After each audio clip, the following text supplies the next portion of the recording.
and gentlemen, put your hands together for Mr. Mark Langley as he will now deliver the keynote address.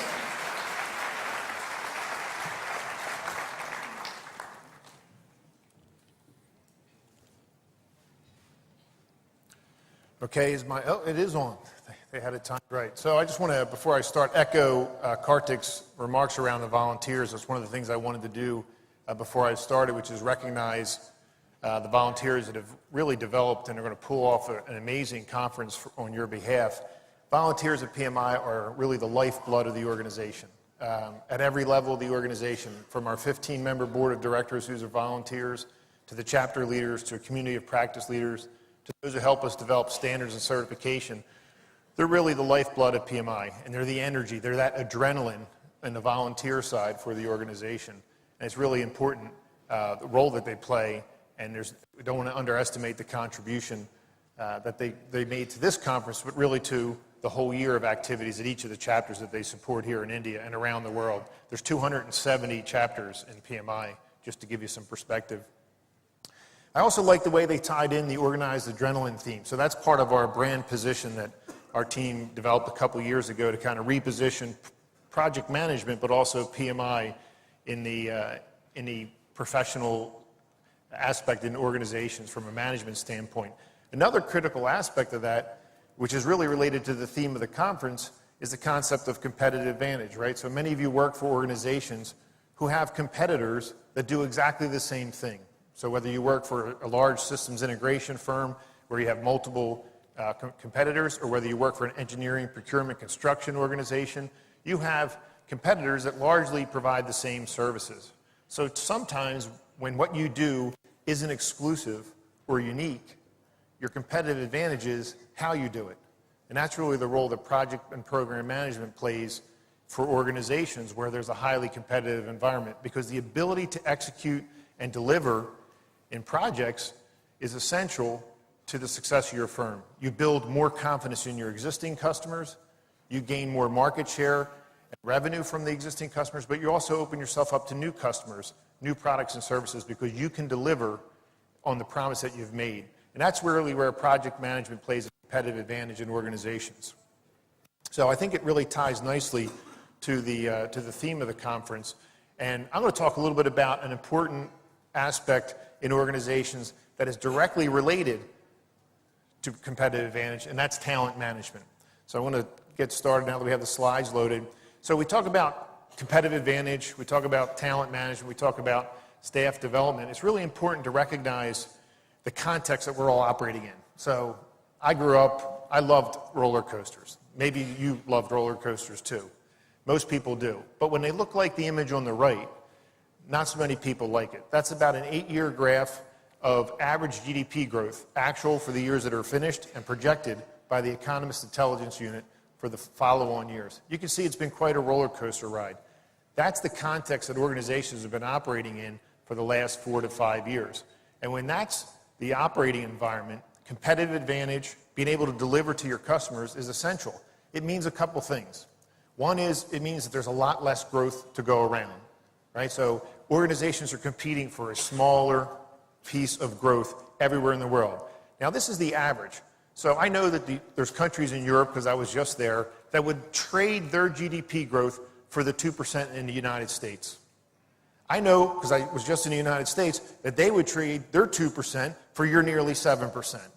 But the fact is there's an average of only 3.5%, 3.7% over the next couple years, and organizations are vying for growth because they know if they don't grow, they can't compete, that eventually they'll become irrelevant and they'll wither away, be acquired, no longer competitive.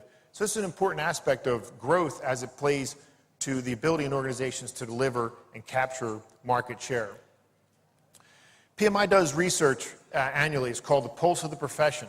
It's a major piece of research that we do. We do 3 things with it. One is we do primary research with practitioners, our members all over the world, and we ask them a series of project management related questions. We also look at other people's research to understand and correlate what our findings represent relative to theirs. So we look at EIU, PwC, McKinsey, others, to make sure that we know what they're seeing relative to project and program management. And most importantly, we have a lot of relationships with organizations, and we ask them what they're doing and how they're being impacted by certain activities in the world. And we came up with 3 macro trends, and that's the top line. I just want to talk about it. I've already talked a little bit about economic growth. It's a tough environment all over the world. Even in countries like India and China, where there's still substantial growth, it's less. And organizations are feeling that, and they're needing to adjust their operating strategies to embrace it. As a result of that, in Europe and the United States, certain parts of Latin America, organizations are also looking to emerging markets and shifting their focus from mature existing markets to emerging markets as a primary focus for growth. They know that it's no longer sufficient to build products and services in an emerging market to sell them into a mature market. They're looking in emerging markets to build products and services to sell back into that market. So that's shifting the focus of organizations onto emerging markets. So you have slow economic growth, emerging market, and shifting priorities. All that yields a push for innovation, right? So whether we need to innovate new products and services so that we can end up taking advantage of other organizations during the slow economic growth, or trying to develop new products and services to compete in new markets for us, maybe emerging markets. All 3 can stand alone, but it's important to think of them 3 together because they each impact it. What that does is forces organizations to change their operating strategy. So when there's slower economic growth, you need better strategic focus. You need to zero in on the opportunities. You need to be able to identify them and capitalize on them quickly. You need to be faster than your competition to gain competitive advantage. When they're shifting market priorities, you also need to be able to take advantage of those opportunities, being able to shift the strategic direction of the organization.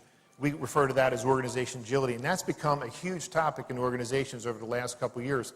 We just had a meeting of our Global Executive Council, about 70 companies, many well-known global brands, many in here in India as well. EIL, Infosys, L&T are all members of our Executive Council. They just had a 2.5-day meeting, the focus of which was organization agility with an emphasis on risk management and change management, and how those 2 help organizations adapt in fast-changing times and be able to shift their strategy to new opportunities, to capitalize and get ahead of their competition. And then finally, open systems. If you're going to push for innovation, organizations have traditionally already opened up their innovation systems to supply chain partners. Now they're opening them up to customers, almost crowdsourcing on innovation. We saw examples of that in many of our council members when we talked to them. Barclays Bank opened up a whole new credit card line using crowdsourced feedback from their customers, and they saved $10 million annually just in that one initiative. So it's an important aspect. All those trends, though, impact one thing, and this came out clearly in our research, and that is that organizations are going to refocus their energy on talent management. We know what happens in tough economic times. Private sector organizations cut operating costs, preserve cash flow, build up the balance sheet, and try and either weather out the storm, or if they're leading organizations, they invest more in the downturn during the recession so that they come out the other side ahead of their competition. Economists know that more market share is gained by leading organizations in the recession than after the recession's over. So these organizations are wisely refocusing on talent management. Many organizations, if you surveyed them during that time, 2009, 2010, they had shifted their focus from having enough talent for the next 3 years to weathering out the economy. Leading organizations were investing during that time, and we have many examples of that on our council. They were investing more in project and program management because they knew they needed to come out with new products and services to compete when the recession turned. Now, in some countries, the recession is not turning as quickly, but it will turn. Everybody knows it will. They're going to take the measures to make that happen. And when they do, those leading organizations are going to be ahead of the competition, gaining more share. All those, talent management supports not only the agility of the organization, but the other critical areas we found in the research. And I'll just name them, but today I'm only going to talk about talent management. That is that the need for better portfolio management. So it's not just good enough to be good and excellent in project and program management. Portfolio management is becoming essential. So not prioritization lists. That's not portfolio management. It's the selection, the balancing, the resourcing, the evaluation of your entire portfolio of projects and programs against the overall strategy of the organization, against the changing context, the competition, if you will, because of slower economic growth, shifting markets, priorities, and a push for innovation. So portfolio management becomes essential. There's also under the organization agility, and I don't want to confuse the two, but we have seen an increased use of agile methods. That is not to say they're synonymous. Organization agility is not the same as agile project management, but it is one of the tools that organizations are using. It's increased about 4 to 5%, but in our research, only 27% of the organizations identified the use of agile project management practices. Just roughly a quarter, 25%. So that's not as many as you would think, given the topical nature of agile PM, but it is one of the tools that they use. The other trend that we saw was better change and risk management. Organizations are integrating, and have a long time ago integrated, risk management into project and program management, but they're starting to integrate change management into project and program management. Right? So they're implementing change management practices as another tool for project managers to help deliver the strategic value that the organizations seek. And whether you're private sector or public sector, benefits realization is a focus. Right? So no longer do organizations, when you have slow economic growth and shareholders in the private sector are anxious, or citizens on the public sector are wondering what's happening with the money. We hear about austerity measures, we're cutting budgets. What they're focusing on is, what do we get for that money? So organizations have lots of metrics for it: return on assets, return on investment, earnings per share. Whatever their metric is, benefits realization is essential to those private sector organizations. And on the public sector, they start to talk about it as value for money. Right? They want to know, what do we get for investing all this money in projects and programs, large infrastructure projects, healthcare systems. What do we get? Are we delivering the value we want to our citizens and other stakeholders as a result of this major investment? So there are the other trends, but I want to talk about the talent management trend because I think it ties nicely into the competitive advantage theme, sustainable competitive advantage. So it's not just project management as for sustainable competitive advantage.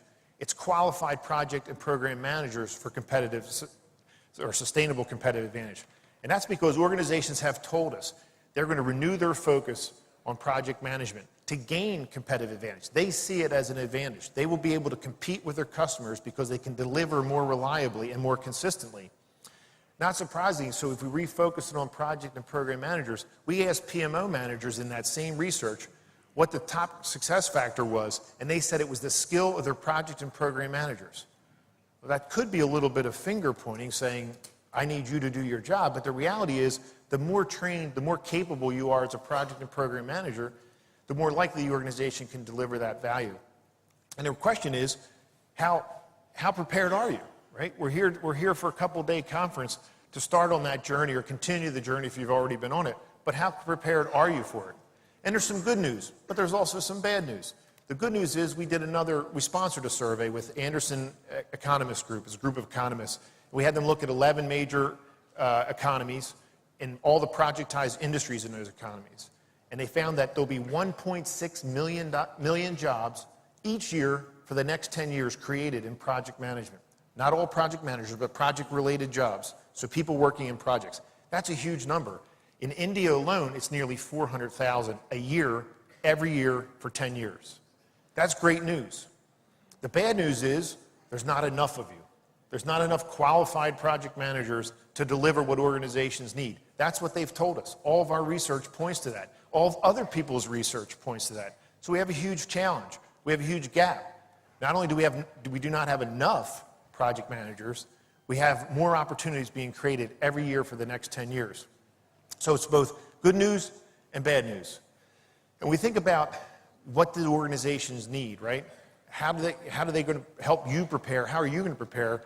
We asked that same group of Global Executive Council members, your most important, your most strategic, your most complex projects, what are the skills and behaviors you need in your project and program managers? You can see them here. And there's something that's changing, right? If you had asked this question 5 years, 10 years ago, you would have heard about things like WBS, schedule management, estimation. That's no longer what organizations and leaders, PMO leaders, executives are looking for. What they're looking for is much more than that in terms of skills and behaviors. Align the team to vision, influence stakeholders, negotiate successfully.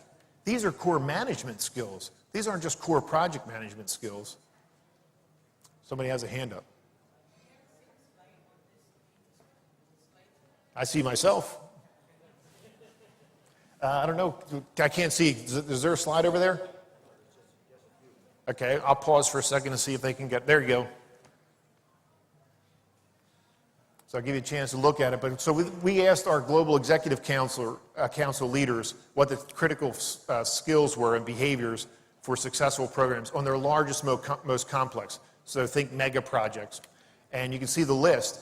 And you can notice that very few are the core technical skills that we often think of in project and program management. Some of the things that the PMBOK guide and our other standards talk about. So I mentioned, good news, bad news, more jobs, not enough of you. Organizations are looking for more than technical skills. But the good news is many of you, those of you that are PMP certified and renew your PMP, want to continue for the CCR process, you know what PDUs are, right? They're education units to renew your credential. 7 of the top 10 courses in our PDU database are focused on non-technical project management. If you go down the list, you see things like organizational change, negotiation, leadership, and power of acknowledgement. So you're already, or many of you are already on the right track, moving towards what organizations expect and need to deliver competitive advantage. So I want to give you a different way to think about it, one that you're familiar with, right? So we all know the triple constraint. And I'm not going to talk about this triple constraint, so you can all relax. There's no quizzes. We're not going to take out the PMBOK guide and fold over the page numbers and to where you want to go. But there's really a new triple constraint that's coming into organizations, and it's directly related to talent management, your own professional development, and their competitive advantage, their sustainable competitive advantage long term. And it involves really 3 things. So where before technical skills were enough, they're now absolutely essential, equally essential as they were yesterday, but table stakes. They want all of you to have sound technical skills. It's essential and it's a prerequisite to be a project and program manager. But what they also want is what we call leadership skills, or you'll heard us spoken of as soft skills over the last 10 years or so. And organizations are demanding these in project and program managers. So they want the ability, for your ability to negotiate, conflict resolution, organization change management. These are all critical skills that keep getting identified in all of our research and studies and in our organization dialogue. And the third area is what I would call strategic or business management skills. So if you're a project manager, how do you know that your project's continuing to align, especially if you're on a multi-year project, to the overall organization strategy, if you don't understand your organization strategy? What is their go-to-market strategy? What is their customer relationship management model? Do you understand that? And do you think about it as you're managing projects and programs? Well, I can tell you that organizations want that in project and program managers. They're demanding that. So they're really building a new triple constraint around talent management and talent development. And organizations are focused on that, and we'll show you some examples. I mentioned we do our primary research, look at other people's research, and we also talk to our organization relations. And we've seen quite a few examples where that's starting to emerge, both in the private and the public sector. So the left-hand side of this is the Cabinet Office in the UK government. They created the Major Projects Authority. So the first thing they did was say, number one, because they didn't know, how many projects and programs do we have concurrently running right now in the UK government? They didn't have the answer. They called in all the heads. They said, what's your portfolio of projects? They didn't have the answer. The first order was figure out what your portfolio is and then come back. And then they looked and said, which ones are major? They set a group of criteria, and they said, what are our major projects and programs? And they determined there was 100, and the total spend over a period of years was 440 billion pounds. So they took that effort, and then they said, what's the very first thing we're going to do? Well, they created a Major Projects Leadership Academy at Said Business School and Oxford University. And you can see the emphasis of the curriculum, 50% project leadership, not technical skills, leadership skills. And yes, technical is still equally important as it was yesterday, so they have a technical emphasis on it as well. And then they put what they call commercial capability, which I would equate to the strategic and business management. That's the public sector terminology. But do they understand the commercial terms of the contracts that they have with those that are providing the services back on these major projects and programs? That was an essential part and a change for them. And a country that's been around forever and had 100 projects for 440 billion pounds of spend. And they built this academy, and they're going to put through hundreds of people to help develop and train, not only program managers, but what they call the senior responsible owner. We would call it executive sponsor. So they're actually going to train the sponsor as well to understand these 3 areas. And it's really a strong encouragement because we see that replicating in all governments all over the world. A couple companies you're familiar with. I can't go to a conference where I don't usually run into some employees from either Siemens or IBM or both, so I'm sure we have a few here. But Siemens has an interesting model. So we're talking about talent development for competitive advantage. So they have a categorization scheme for all their projects and programs. It's A through F. So some of the smaller ones, $500,000, say, less than a year long, that's one category. All the way up to offshore wind farms, which is billions of dollars being invested. And they have that categorization. They've also gone to the length of categorizing the portfolio of talent on the same level, A through F. They've identified the skills and competencies, the duties that are necessary to lead a project at A. And what they consider this is a match set. They now know their portfolio of projects and they have their portfolio of talent. That's the emphasis they've put on talent management as a competitive advantage. And they actually, no one can lead an A project unless they've been qualified as an A project manager. They won't allow it to happen. And there's a review board that you have to sit in front of to be able to qualify to the next level of leadership in their organization. That's a significant change for them and one that's directly related to competing globally. And IBM, I always hold them out as, I think everyone largely recognizes them as one of the most mature organizations in project management around the world. But just within the last year, they created a role called delivery partner. And I talked to Steve Del Grosso, who's the director of their Center of Excellence, and I asked, why did you create a delivery partner level in your career framework in IBM? And what's the difference? And he said, well, twofold. One, we needed to identify the competencies and skills that were necessary to lead our most complex projects. Think Smart Planet, all those projects that we see in advertisements in magazines or on television. He said those projects require different skills, and we know that. So we had to create a level that we could identify and put people into that band in our career ladder. I said, well, what skills are they? And he said, negotiation, conflict resolution, organization, change management. And I know, by the way, all the technical and business skills we've already talked about. This is an organization that's been doing it for 17 years on a formal basis at the enterprise level, and they just within the last year took another step to ensure that they were more competitive than everyone else in the marketplace. The second reason he did it, by the way, which I think is really important for all of you, is they wanted to recognize project and program managers that had achieved that level of competence in their organization. So by creating that band, they did a really important thing from a talent management standpoint, because getting talent's not just good enough. Developing talent's not just good enough. Retaining talent is essential. And by creating this band, they've created a focus not on just talent acquisition and development, but talent retention, which will lead to competitive advantage over time. So it's really interesting to watch these organizations take these steps. This is a rather busy graphic, but it's GE Energy, which is another one of our council members. But it's a good way to, they presented this at our council meeting in San Diego in September of last year. It's another way to look at the development model I talked about in terms of technical, strategic / business and leadership. And if you look at all the sub-bullets, I won't repeat them, they're essentially the same. But here's the interesting thing about GE Energy. Because they're part of the GE family, who's widely recognized for their management training programs, right? They're worldwide, they're regarded as one of the best. They don't have to recreate the training. They actually pull the management training from the other part of the organization and put it into their project and program management curriculum. It's really fascinating because those skills are the same. The context is different. You're executing projects and programs against that context, but you're using the same skills. Leadership, negotiation, conflict resolution.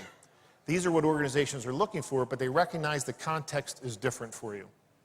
And it all leads to their focus to be better than their competitors, to come out of the recession ahead of their competitors and gain more market share. This is another good example because you wouldn't expect this reaction from a private sector organization. This organization is called Bogart. You pronounce it Bogart like Humphrey Bogart. It's an organization that's in Bucharest in Romania. It's an engineering, procurement, construction company. So in the middle of the recession, rather than cutting operating costs, laying people off, cutting training and development dollars, they decided they were going to invest and retrain their organization. So they switched from the functional organization they were, they transformed, and this is about transformation for the organization. They transformed into a projectized organization, and they trained their staff in a downturn and didn't lay off anyone so that they could compete better when the market turned and people began to fund large engineering and construction contracts. So that's a significant shift, and really one of the few that we found that didn't take some reduction. I mean, even the public sector is cutting. They call it austerity, but when they cut back on public sector budgets, it's essentially a budget cut, and they're cutting back, preserving cash flow. So it's an interesting dynamic and different than what we'd have expected from a private sector organization, but their main goal was to come out more competitive, not less competitive. So they transformed themselves from functional to projectized, with a focus on training and development. And you can see they even have coaching sessions for the owners of the projects and programs, because we know that actually the leading success factor of all projects and programs is highly engaged executive sponsors. Engaged and effective executive sponsors comes out number one on all of our research, and others' research for that matter. So I've talked a lot about training, and if I'm an organization leader, which I am and have been in the private sector as well, if I can't get anything for my training, then I question what the value of my training is. But these organizations that we researched have actually demonstrated better results for those that have trained and had better performance because of their training. You can see across each of the domains, typical triple constraint: budget, scope, time, but overall goals and objectives. In every case, the organization had a focus on training, had better results than those that didn't. With the exception of project failures, there they had a little bit lower number, but that's a good thing. And then the other unique factor we found was it's not sufficient in those organizations to have a focus on training. They also have, or to identify the competencies and skills, they actually have a process to mature the competencies and skills in those. Think about the Siemens example, right? I have so many people at F, I want to get them to E, to D, to C, B, and A. They have a process to mature the capability over time to meet the future demands of the organization, not today's demands. One of the challenges in PMOs, and as I talk to leaders, is a lot of time project management or program management offices are formed today to solve the problems of last year or the year before. They're looking in the rearview mirror to solve yesterday's problems. But what they really need to do is organize for the next 3 years to help the organization to drive the strategy. Well, that's really what they're saying here with the competency or the process to develop competency. We know what we didn't have last year or the year before, but we need a process to develop for the next 3 years. Make that investment so that they can transform themselves, get to new markets, new products and services, or really just maybe even just compete in the market that they've always been in because they're under a lot of competition from others. Maybe they're the market leader. It's a unique dynamic, but it's all focused on individuals and talent. I talked about the pulse. I want to come back to the pulse of the profession research a little bit. One of the things we asked them or found was that high-performing organizations, those that have 80% or more successful time scope, meeting original goals and intent, versus low-performing organizations where they had 60% or less meeting their goals and expectations, they're 3 times as likely to have a career path. 3 times as likely, and are more than 2 times as likely to have that process. So the research bears out what the anecdotes in our conversation with organizations reveal, which is leading organizations have this focus. And the result is often competitive advantage. But before that, the result is saved money, right? So money saved. High-performing organizations risk 9 times less budget than low-performing organizations in our research. So if I'm talking to organization leaders and I want to say what's important for sustained competitive advantage in project management, it comes back to people. It always comes back to people. It comes back to talent management. We get confused. We get distracted as leaders in organizations. The economy goes in a tank. Our banks pull our lending lines. Our shareholders are angry. The boardroom, the board members call us into the room, and we get distracted. But in the end, the focus will come back to talent management. So you can help. You can continue on the path to development of what organizations need, even if they're not quite paying attention, so that you're ready. And you can also take the message back to organizations and say, this is what's critical for competitive advantage. We are the competitive advantage of the organization because project and program management is management. The technical parts are absolutely essential, but I talked to a group of 100 PMI practitioners 2 Januaries ago, and we asked them to write out, not literally write out, but to lay out everything that they focused on. And they came at the end, they said, more than half of our time is spent managing people and people issues than it is managing project and timelines and schedules. They had transitioned from that technical project manager to the people manager that project and program managers that are successful have already learned. And to just give you one more slide in terms of results out of the survey, organizations that have these practices perform better, right? So they have over 35% certified. We asked PMP because that's one of our certifications. They have 72% versus the study average of 64% successful. Career Path, 71 versus 64, and that process for developing 70 versus 64. So there's substantial results and payback for organizations and long-term sustainable competitive advantage, which I think ties nicely to the theme of the conference. And the interesting other dynamic that I found in talking to organizations is that private sectors, you always expect them to have this focus. You always expect the private sector to say, you know, what's the payoff? What's the return? That's their job. They're for-profit entities, and they need to focus on profit. If they didn't, they wouldn't be doing their jobs. They would not be fulfilling the role that they have in the organization. But the most interesting dynamic over the last 2 years is the convergence of private and public sector. Public sector now is heavily focused on value for money. What am I getting for the spend for these infrastructure projects, for these major IT or ICT system overhauls in health services and around the world? They're asking the tough questions, and they want results. They want benefit for the stakeholders, citizens or shareholders alike. And the result is better talent management gives you better performance, and long-term, it gives you strategic advantage relative to your competitors. So that's it. So thank you very much, and I appreciate the time today.